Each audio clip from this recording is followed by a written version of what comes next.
कल फतेहपुर में जो घटना घटी, मकबरे पर जिस तरह से हिंदूवादी संगठनों के जरिए हमला किया गया और उसके बाद पुलिस के जरिए कोई कार्रवाई ना किए जाने के बाद एक बात और चौंकाने वाली सामने आई है कि न सिर्फ हिंदूवादी संगठन भारतीय जनता पार्टी से जुड़े हुए ये आतंकी गुंडे इस तरह की हरकत कर रहे हैं, बल्कि समाजवादी पार्टी के नेता भी इस तरह के बवाल में शामिल हैं। एक नाम खुल करके सामने आ रहा है जिस पर सवालात खड़े हो रहे हैं। आज उसको लेकर के पार्टी के जिला अध्यक्ष ने उसको पार्टी से निकालने का एक लेटर भी जारी किया है।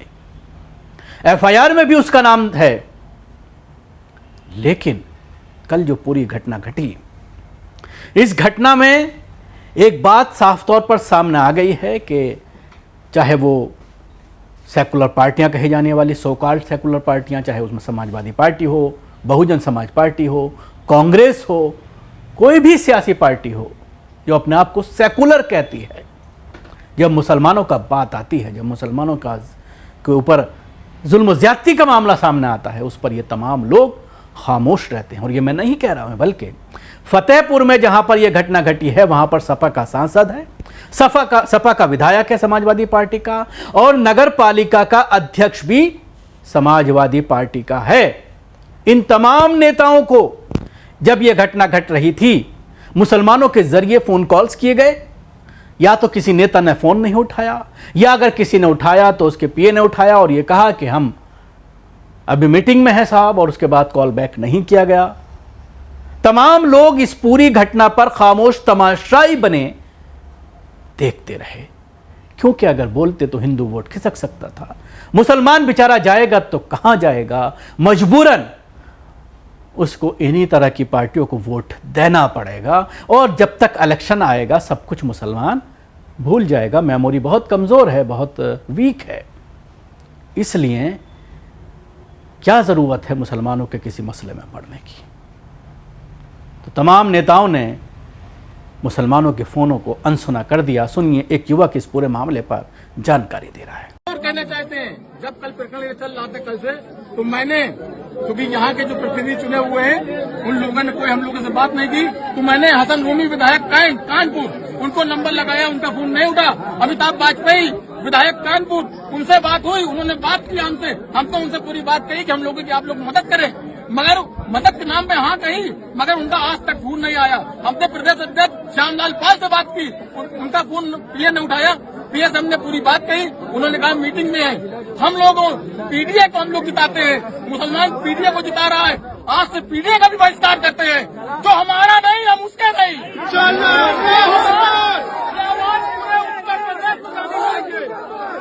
अब सवाल यही है कि जो अपने आप को अखिलेश यादव, जो पार्टी के अध्यक्ष है समाजवादी पार्टी के, मुसलमानों को लेकर के हालांकि कुछ बयानात उनके जरिए जरूर सामने आ रहे हैं, लेकिन इस तरह के मामले में सवाल यही खड़ा होता है कि देश का मुसलमान आप पर भरोसा करता है, आपका सम्मान करता है और उसकी वजह से आपको वोट भी करता है।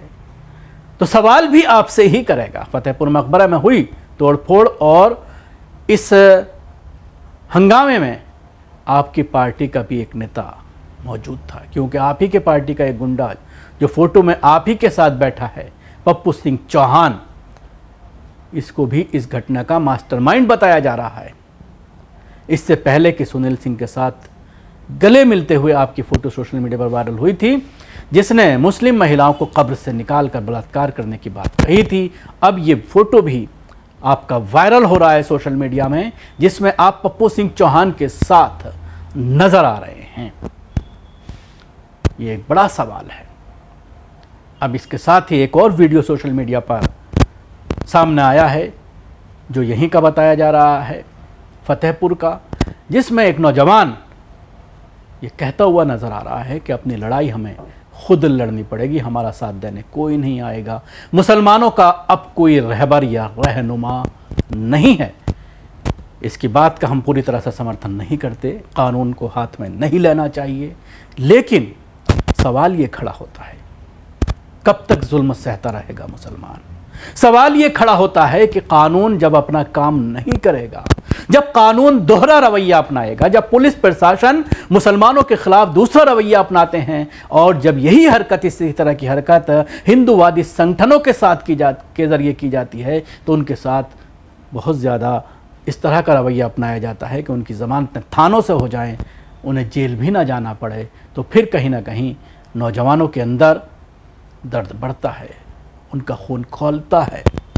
तो सवाल यही है कि कानून का राज अगर होगा तो लोकतंत्र की खूबी यह है कि जब सबको इंसाफ मिलेगा तो किसी को किसी तरह की कोई दिक्कत नहीं होगी, और मुसलमानों को के साथ अगर दोहरा व्यवहार नहीं किया जाएगा तो जाहिर सी बात है वो भी पुलिस प्रशासन के साथ खड़े होंगे और ये उम्मीद लगाए बैठे होंगे कि अगर उनके साथ नाइंसाफ़ी होती है तो पुलिस प्रशासन और कोर्ट उनके साथ खड़ा है। पॉलिटिकल पार्टीज़ अगर उनके साथ अनदेखी करती हैं, उनके साथ जुल्म व ज़्यादती करती हैं, तो पुलिस हमारे साथ खड़ी नज़र आएगी। सुनिए इस वीडियो को। एक आवाज आपकी उसका इंसाफ दिलाने वाली होगी। आज नहीं बोलेंगे तो कल भी नहीं बोलेंगे, आज चुप होंगे तो कल भी चुप होंगे। इसलिए अच्छा है कि अभी बोलो और इंसाफ लो, अगर नहीं होगा तो कोई नहीं होगा। आज नहीं तो कल आपको ऐसे गोली मार दी जाएगी खड़े खड़े कि कोई बोलने वाला नहीं रहेगा। देखिए आप खुद जानते हैं मस्जिद के नाम से और सबके नाम से आपको मारा जाता है, गोली से मार दिया जाता है, सामने से मार दिया जाता है, और क्या होता है? कुछ नहीं होता। क्यों? क्योंकि ये प्रशासन सब दलाल है, हाथ में हो तो जाने, लेकिन नहीं, अपना अपना खाने के लिए खाली है। देखो अभी सब देख रहे हैं, सब है तो उनको पैसा घुसला के अंदर कर दी, चले गए। अब किस लिए पब्लिक खड़ी रहेगी? यहाँ पे हम लोग आए तो अपने सर पे कफन बांध के आए, अपने सर पे कफन बांध के आए कि क्यों मारोगे तो हम भी मारेंगे, लाठी का जवाब लाठी से देंगे। लेकिन यहाँ पे जो उनको उछला के लेके चले गए हैं, आज चले गए, कल भी यही होगा, कल भी यही कहेंगे, कल भी चले जाएंगे। नहीं होगा, मुसलमान का कोई रहबर नहीं होगा, कोई भी रहबर नहीं होगा।